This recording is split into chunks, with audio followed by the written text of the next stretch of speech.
नमस्कार दोस्तों। साल 2018 यह साल था जब मेरी पहली बार नौकरी दिल्ली में लगी और इसी के साथ मेरी जो फाइनेंशियल स्थिति थी काफ़ी एक स्टेबल हो गई। और इसी से जुड़ा हुआ एक किस्सा मैं आपको सुनाने वाला हूँ जो क्रेडिट कार्ड से जुड़ा हुआ है। इसके बाद मुझे जब नौकरी लगती है, कुछ महीने बीतते हैं तो क्रेडिट कार्ड के बारे में कॉल आने शुरू होते हैं। मैं साफ तौर पर मना कर देता हूँ कि भाई मुझे क्रेडिट कार्ड की कोई आवश्यकता नहीं। लेकिन जब मैं दिल्ली में सफ़र करता था, मेट्रो में सफ़र करता था, वहाँ भी क्रेडिट कार्ड वाले मिल जाते थे। मेरे स्कूल में जहाँ मैं नौकरी करता था वहाँ भी कई बार क्रेडिट कार्ड वाले आए। बैंक की तरफ से मुझे ऑफ़र किया गया कि आप क्रेडिट कार्ड ले सकते हैं, लेकिन मैं मना करता था, यार मुझे कोई भी क्रेडिट कार्ड की ज़रूरत नहीं। लेकिन 15 अगस्त का दिन आता है, उस समय अमेजन पे सेल चल रही होती है, मुझे एक फ़ोन खरीदना था। तो पता चलता है कि क्रेडिट कार्ड से उसमें भी छूट है, रिवार्ड पॉइंट मिलता है। तो फिर मैं यूट्यूब पर जाकर सर्च करता हूँ, तब मुझे लगता है कि यार क्रेडिट कार्ड तो बहुत अच्छी चीज़ है, इसे ले लेना चाहिए। तो मैं अपना पहला क्रेडिट कार्ड लेता हूँ एसबीआई का। एसबीआई का क्रेडिट कार्ड लेता हूँ, मैं उसके बिल टाइम से पेमेंट करता रहता हूँ, सब कुछ अच्छा चलता रहता है। उसके बाद मैं जैसे जैसे जिस जिस चीज़ पे ऑफर रहते हैं, मैं सारे क्रेडिट कार्डों को धीरे धीरे इकट्ठा करते चला जाता हूँ। उसके बाद मैं अमेजन पे का क्रेडिट कार्ड लेता हूँ। उसके बाद मैं आईसीआईसी बैंक का एक क्रेडिट कार्ड लेता हूँ। उसके बाद मैं स्विगी एचडीएफसी बैंक का क्रेडिट कार्ड लेता हूँ। इस तरह मेरे पास रुपए कार्ड और इन सारे क्रेडिट कार्डों को मिलाकर कुल 4-5 क्रेडिट कार्ड हो गए थे। अब असली कहानी यहीं से शुरू होती है। मैं मानता था कि मैं कभी भी आलतू फालतू खर्च नहीं करता, और पता नहीं ये लोग कैसे, कुछ लोग स्टोरी बताते हैं क्रेडिट कार्ड नहीं लेना चाहिए, ये एक जंजाल है, जाल है जो आपको ट्रैप में फंसा लेगा। लेकिन 4-5 क्रेडिट कार्ड यूज करने के बाद भी मैं करीब साल भर तक इससे निश्चिंत रहा, मुझे कोई दिक्कत नहीं हुई। अब जो दिक्कत आनी शुरू होती है पहली बार कि कुछ कपड़े खरीदने होते हैं, मेरे पास पैसे नहीं थे। मैं क्रेडिट कार्ड लेके दुकान पे जाता हूँ जहाँ मुझे 2-4 हज़ार के कपड़े खरीदने होते हैं, केवल एक शर्ट खरीदनी होती है। उस दिन मैं करीब, वहाँ दुकान पे भी छूट थी, तो मेरे पास पैसे न होते हुए भी मैं क्रेडिट कार्ड के बलबूते अपना करीब 10,000 की खरीदारी करके चला आता हूँ। क्योंकि मुझे ये था कि भाई क्रेडिट कार्ड का बिल अगली सैलरी माने पे भर दिया जाएगा। अगली सैलरी आती है, मैं बिल भर देता हूँ। यहीं से मेरे हाथ जो है क्रेडिट कार्ड के प्रति खुल जाते हैं। कभी मुझे फ़ोन लेना होता था, कभी कुछ लेना होता था, सैलरी नहीं भी आती थी, सैलरी के पास मेरे पास पैसे नहीं भी होते थे, या मेरे पास पैसे न होने के बाद भी मैं अपने सामान को ले लेता था। तो इससे क्या हुआ, धीरे धीरे धीरे धीरे मुझे क्रेडिट कार्ड का बोझ मेरे ऊपर बढ़ता गया। पहले जो 10,000 होता था वो 20,000 होता गया, फिर 50,000 होता गया, फिर 70,000 होता गया, और किसी किसी महीने तो ये 80-90 हज़ार पहुँचने लगा। ऐसा नहीं कि इसमें सारे काम आलतू फालतू के थे, सभी ज़रूरत की चीज़ें थी। मैं इससे कोई अन्य चीज़ नहीं कर रहा था, ज़रूरत की चीज़ें थी। ये था कि जो काम बाद में हो सकते थे वह भी उस समय हो जा रहे थे इससे। मान लीजिए मुझको एक फ्रिज खरीदना है तो जाके अपना लेते आया, या कुछ करना है अपना जाके लेते आया, जबकि इन कामों को टाला जा सकता था। लेकिन मैं क्रेडिट कार्ड के भरोसे सारी चीज़ें करता गया।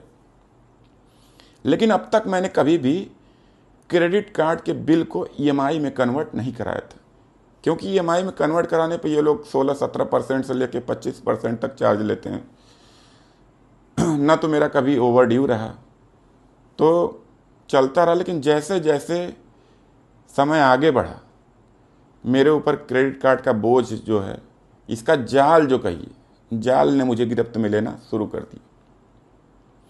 मैंने कुछ अनाप शनाप भी इससे खर्चे कर दिए। जब भी मुझे ज़रूरत होती मैं क्रेडिट कार्ड का इस्तेमाल कर लिया करता था। और धीरे धीरे क्या हुआ कि 2 साल बाद मुझे पहली बार क्रेडिट कार्ड की ईएमआई करवानी पड़ी। जो मैं कभी नहीं कराया था, उस ईएमआई को मुझे करानी पड़ी करीब 20% के हिसाब से।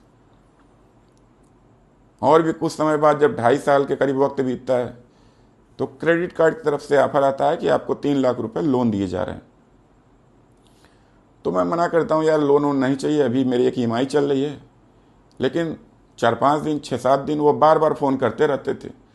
एक दिन मुझे पैसों की ज़रूरत पड़ती है और मैं उस पैसे के लिए हाँ कर देता हूँ, जो 3 लाख रुपए थे, हाँ कर देता हूँ, वो भी ईएमआई में चला जाता है। उसके बाद दूसरे कार्ड से भी, एसबीआई कार्ड से भी ऐसा ही फ़ोन आता है और उसमें भी मैं हाँ कर देता हूँ, करीब 2.5 लाख लोन वहाँ से ले लेता हूँ। तो मैं 5.5 लाख लोन ले चुका था। अब मेरा एक आईसीआईसी का दूसरा कार्ड था, उस पर भी करीब 3 लाख की लिमिट थी, मैं उससे भी 3 लाख लोन लेता हूँ। और उसके बाद मैं करता क्या हूँ, गाड़ी का अपना प्रबंध करता हूँ कुछ पैसे लगाकर। मैं मोटरसाइकिल से चलना बंद करता हूँ, केवल गाड़ी से चलता हूँ, स्कूल जाता आता हूँ। तो सारे काम मैं उसी से करने लगा, क्रेडिट कार्ड से। और जो मेरे सारे बिल हैं वह ईएमआई में कन्वर्ट होते गए, ईएमआई में कन्वर्ट होते गए। मुझे पता ही नहीं चला कि मेरे ऊपर कितनी ईएमआई है। इसका असल भेद तब खुला जब बैंक में मैं लोन लेने गया। मुझे ज़रूरत महसूस हुई कि मुझे 10 लाख रुपए चाहिए थे। बैंक में गया, मैं गवर्नमेंट जॉब में था, पिछले साल की बात है, तो मुझे 10 लाख रुपए की ज़रूरत थी। अब मेरी सैलरी के हिसाब से 10 लाख बहुत छोटी रकम थी। तो उन्होंने कहा कि आपको लोन नहीं मिल सकता। मैं कहा ऐसा क्यों है, लोन नहीं मिल सकता? उन्होंने कहा आपके ऊपर खुद एक लोन है। मैंने कहा हाँ, एक लोन तो है करीब 7-8 लाख का, वो गाड़ी का है, तो वो तो 7-8 लाख का मुझे और मिल सकता है। तो उन्होंने सारी लिस्ट निकाली और मेरे सामने पकड़ा के रख दी। करीब 8 से 10 मैंने क्रेडिट कार्ड की ईएमआई करा रखी थी, जो मेरी लिमिट से, मेरे बस से बाहर की चीज़ थी। कई बार मुझे घर से पैसे मांगने पड़ते थे, कई बार अपने ज़रूरत के मित्रों से पैसे मांगने पड़ते थे। और यह क्रम जो है 2-3 सालों से चल रहा था।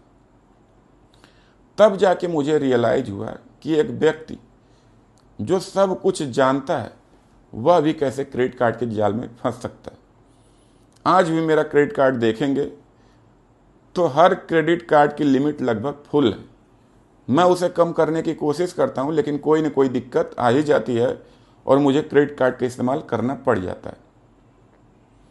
इस क्रेडिट कार्ड के 2 बिलों को भरने के लिए मैंने बैंक से पर्सनल लोन लिया। सोचिए, एक लोन को भरने के लिए आप दूसरा लोन ले रहे हैं, फिर दूसरे लोन को भरने के लिए मैंने तीसरा लोन लिया।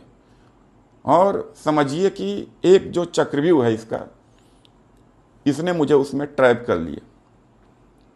अभी भी मेरे ऊपर क्रेडिट कार्ड के कई सारे बिल बाकी हैं, मैं उनको पेड तो करता रहता हूँ चूँकि सैलरी है, लेकिन पूरी ईएमआई, पूरा महीना मुझे मैनेज करने में ही चला जाता है। मैं अपने दोस्तों से उधार लेता हूँ, घर से उधार मांगता हूँ, रिश्तेदारों से कभी उधार मांगना पड़ता है, और यह सारा क्रम चलता रहता है। तो हालांकि मैंने तो एक मैपिंग की कि कैसे इससे निकलना है, तो मैं तो रास्ता खोज रहा हूँ, लेकिन यह आपको भी अपने जाल में फंसा सकता है। तो मेरा अनुरोध है कि अगर आप क्रेडिट कार्ड का इस्तेमाल नहीं करते तो मैं तो यही कहूँगा आप इससे दूर रहें। क्योंकि जब पहली बार आप क्रेडिट कार्ड लेंगे तो आप सोचेंगे कि मैं बहुत संयमी आदमी हूँ, मैं अपने पे बहुत नियंत्रण रखने वाला हूँ, मैं कुछ फिजूल खर्ची नहीं करता हूँ। अरे भाई, मैं भी ऐसा ही आदमी था, मैं कोई फालतू के खर्च नहीं करता हूँ। जो भी खर्च करता हूँ अपने घर परिवार के ऊपर ही खर्च करता हूँ, ठीक। लेकिन क्रेडिट कार्ड से क्या होता है, आप उन ज़रूरतों को भी पूरा करने लग जाते थे जो आपको 1 साल बाद करना है, जो आपको 6 महीने बाद करना है। अभी जिस फ़ोन से मैं वीडियो रिकॉर्ड कर रहा हूँ, आईफोन है, इसको मैंने पिछले साल लिया, वो अभी क्रेडिट कार्ड से ही लिया। मैं चाहता तो टाल सकता था, लेकिन जेब में क्रेडिट कार्ड, वह ज़रूरतें आपको कहता कि आखिर 2 साल बाद, 6 महीने बाद तुम्हें लेना ही है, तो क्यों ना अभी, वह जो क्यों ना अभी करता है क्रेडिट कार्ड बार बार ना, वही आपको इसके जाल में फंसाता चला जाता है। और जब आपका अमाउंट ओवर ड्यू होता है, ओवर ड्यू तो जानते हैं 35 से 40% इंटरेस्ट लगता है, एनुअल इंटरेस्ट रेट। आप समझ सकते हैं कि इसका इंटरेस्ट रेट कितना घातक स्तर का है, कितना बड़े स्तर का है। तो मेरा यही अनुरोध है कि अगर आपने अब तक क्रेडिट कार्ड का इस्तेमाल नहीं किया है तो इससे बचें। अपने मन को यह दिलासा न दें कि मैं बहुत संयमित आदमी हूँ, मैं इसका इस्तेमाल बखूबी करना जानता हूँ।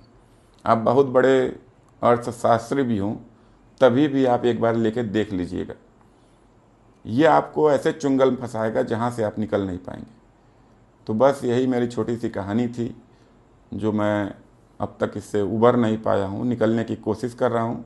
और मेरे ऊपर अब तक करीब क्रेडिट कार्ड के, अगर मैं सब जोड़ लूँ तो पहले तो बहुत ज़्यादा था, लेकिन अभी भी करीब 4 से 5 लाख रुपए बाकी जो EMI में कन्वर्ट है। तो मिलते हैं अगले वीडियो में, तब तक के लिए धन्यवाद, नमस्कार।